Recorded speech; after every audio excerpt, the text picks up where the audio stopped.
pivotal point where like no one else was there. Yes. So we came to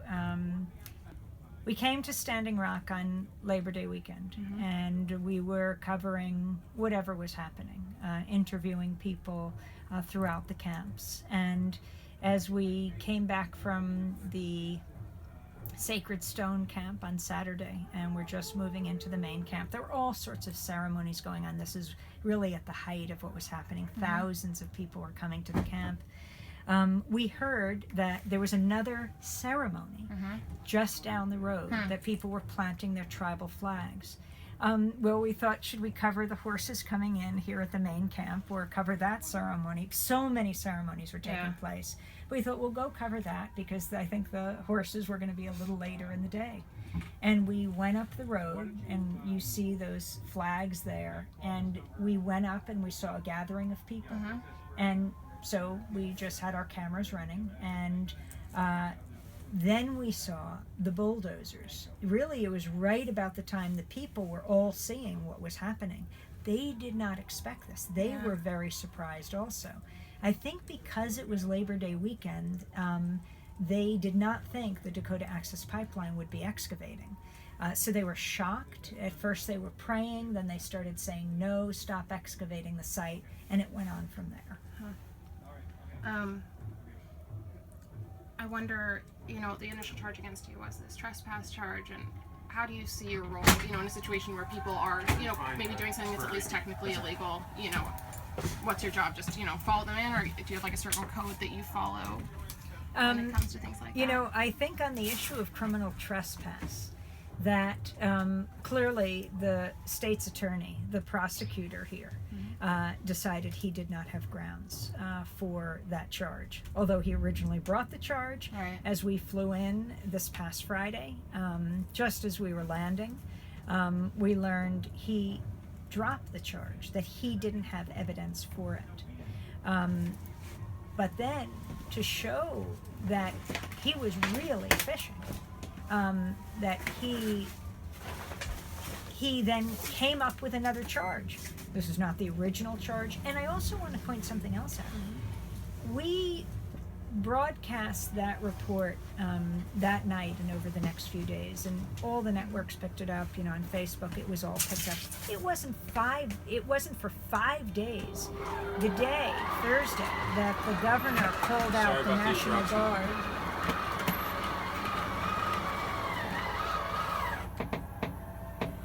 Is that it? It wasn't until September 8th, the day the governor called out the National Guard, that they issued this arrest warrant for me.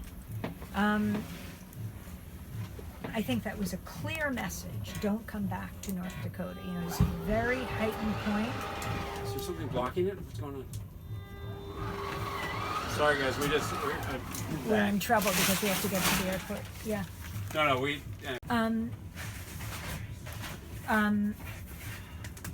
I think they wanted me to not come back, but no, we came back when we could to fight the charges. I mean, it was very serious because it means wherever I am, I can be arrested and I could be extradited to North Dakota.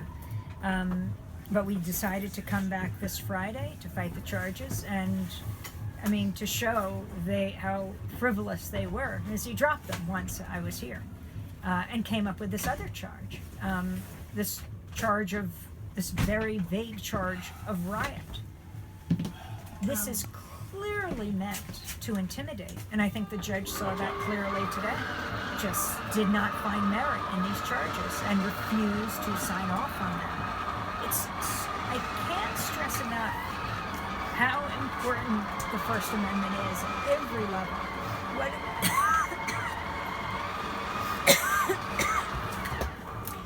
How important it is for reporters to be able to do their job, because it's important for the public to know what's going on. What was the effect like personally, on both the charges and then the prosecutor telling me that he thought you, were kind of just an advocate and were one of the protesters? I mean, the criminal complaint for the criminal trespass charge was, really said it all. The investigator quoted in that criminal complaint said, Amy Goodman identifies herself and she can be seen interviewing protesters. That's exactly what I was doing, interviewing protesters. And I think that's exactly what the state's attorney, what the prosecutor didn't want. We are covering this epic battle, and we see it in other places. But right now, it's here in North Dakota, where you have Native Americans, hundreds of tribes from Latin America, Canada, and the United States, in the largest unification that we've seen in decades, gathering together along with non-native allies and taking on this pipeline. It is a critical juncture in the history of the planet when we are seeing the massive effects of climate change and global warming. We just came out of Hurricane Matthew. 1,000 people are dead in Haiti. Scores of people drowned in the southeast of died, and also a number drowned in the southeast of the United States. And that's what this struggle is about here in North Dakota. It's how we're all connected. And, we covered the battle over the Keystone XL. This is only 6 miles shorter than the Keystone XL, the Dakota Access Pipeline. And what's amazing about what's happening here is you have Bismarck rejected the Dakota Access Pipeline to be near Bismarck and Mandan. Both cities said no. And it ends up on Native American land. That's what so horrifies the people of Standing Rock. Why, when city after city says no, are they stuck with this pipeline? And what's so interesting about what people are saying there is they don't see it as just their own struggle. They will often even reach out to the police. We covered a march on Saturday, really a ceremony. Yeah, it was very peaceful. down there. And you had over 100 people who marched. They started with a water ceremony, and they offered water to the police. Mm-hmm. And they said, it's for you too. This isn't only our struggle. They talk about the 10 million people that rely on the Missouri River for water. And they say this is for everyone. We're also seeing, as we did in Ferguson and other places, and at Occupy, the whole movement that began 5 years ago, this militarization of local police. I mean, just at this peaceful march on Saturday, you had over 100 heavily militarized police with an MRAP behind them. You don't know if you're in a war zone or if you're in a back road of North Dakota. And all of these issues are playing out all over the country. Now, Democracy Now! Covers movements because movements make history.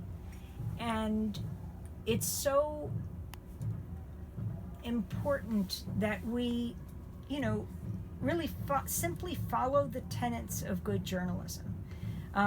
We are the fourth estate. We are not for the state. We are providing a forum for people to speak for themselves and have debate and dialogue with many others. And this is how public policy gets made, how the fate of the planet is determined. People say journalism is the first draft of history. Well, it should include everyone, not just the presidents and the generals and the high-level elected officials, but people on the ground who make history every day. Okay, I have a couple more really quick ones for you. So after your report, or at the same time, the Morton County Sheriff came out with this kind of diametrically opposed report. And I just wonder, what do you make of the things that they said happened, about guards being beat up or things like that? We saw two totally different versions, and I was like... when we were flying out on Sunday, we read the Bismarck Tribune, and we're astonished because it was...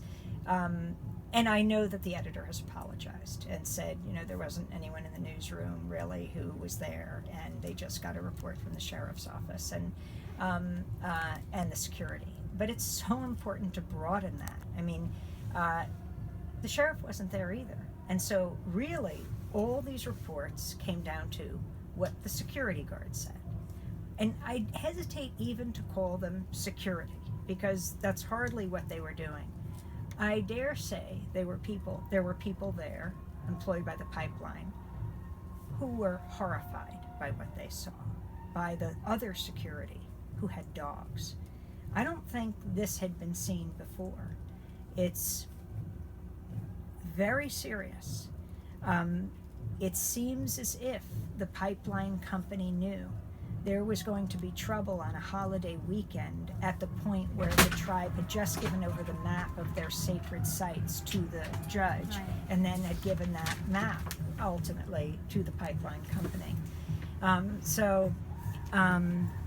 you relieved now that this is over, or what? I'm How do you deeply feel? relieved, but it's just strengthened my resolve that we have to fight to ensure that the First Amendment is protected. All journalists must stand together, but it's not just for journalists. It's for everyone, because freedom of the press means that there is a way for people to get information so they can make informed decisions. And what's next? Continue to cover this and so much Will you guys else. be back out here? We hope to be back out here, but whether we're here or not, we will continue to cover this issue.